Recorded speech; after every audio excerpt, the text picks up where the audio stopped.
कुबरा enterprises से आप बहुत ही कम और मुनासिब कीमत पर खूबसूरत नकाब, स्कार्फ, जुब्बे, कुर्ते और हर तरह की टोपियाँ खरीद सकते हैं। तो देर किस बात की, फौरन ऑर्डर करें। अस्सलामु अलैकुम वरहमतुल्लाहि ताला वबरकातुहू। गलत मसाइल की इस्लाह में आप सभी का खैर मकदम है। अब तक हमने 14 गलत मसलों की इस्लाह कर ली है। इंशाअल्लाह आज की इस वीडियो में हम मसला नंबर 15 की इस्लाह करेंगे। मसला नंबर 15 जो गलत मसला हम सब में राइज हो चुका है, उसका ताल्लुक़ वसीयत करने से है। वसीयत करने में अक्सर लोग गलती कर रहे हैं, उन्हें मालूम ही नहीं कि वसीयत किस तरह करनी चाहिए।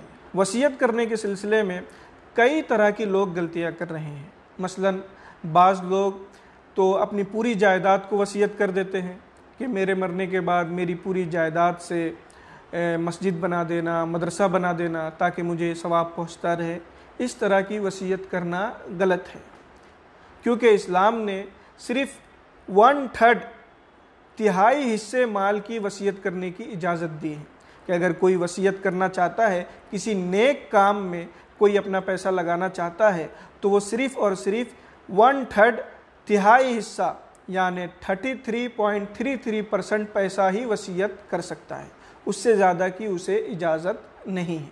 अगर उससे ज़्यादा की किसी ने वसीयत की है तो वो वसीयत सिर्फ 1/3% में ही नाफिज होगी। शरीयत ने पूरे माल की वसीयत करने से इसलिए मना फरमाया है कि अल्लाह के प्यारे रसूल फरमाते हैं कि तेरे बाद तेरे वरसा किसी के आगे हाथ फैलाएं, इससे बेहतर है कि वो तेरे माल का हिस्सा पाए। इसलिए पूरे माल की वसीयत नहीं करनी चाहिए। एक और गलती जो लोग करते हैं वो ये कि अपने किसी वारिस के नाम ही वसीयत कर देते हैं। ये भी गलत तरीका राइज हो चुका है।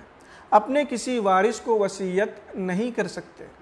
हुजूर अकरम सल्लल्लाहु ताला अलैहि वसल्लम ने फरमाया है, ला वसीयता लिवारिसिन, किसी वारिस के लिए वसीयत नहीं की जा सकती।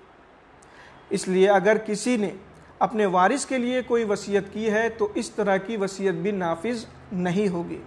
हाँ, अगर दीगर वारिसीन, दीगर वर्सा अगर उसकी इजाज़त देते हैं कि ठीक है, ये बंदा नेक है, माँ बाप की खिदमत इसने ज़्यादा की थी, चलो अब्बू ने या अम्मी ने जो इसके नाम वसीयत की है उसे बरकरार रखते हैं, तो अब ये वसीयत नाफिज हो सकती है। लेकिन अगर किसी ने इजाज़त नहीं दी तो ये वसीयत नाफिज नहीं होगी। हाँ, अगर कोई ये सोचता है कि मेरा फ़लाँ बेटा या मेरी फ़लाँ बेटी ये ज़्यादा फरमाबरदार है, मेरी ज़्यादा खिदमत करती हैं, तो ऐसी सूरत में उन्हें कुछ ज़्यादा मिलना चाहिए। तो ऐसा करने के लिए अगर वो अपनी ज़िंदगी में अपने कुछ प्रॉपर्टीज़ को देकर उस पर कब्ज़ा करा देता है तो वो ऐसा कर सकता है। और अगर वो वसीयत ही करना चाहता है ऐसे बेटे या बेटी के लिए, तो ऐसे बेटे या बेटी के लिए वसीयत ना करके अगर वो अपनी बहू या अपने दामाद के नाम वसीयत कर जाता है तो ऐसी वसीयत उसके माल के तिहाई हिस्से में 1/3 हिस्से में नाफिज हो सकती है।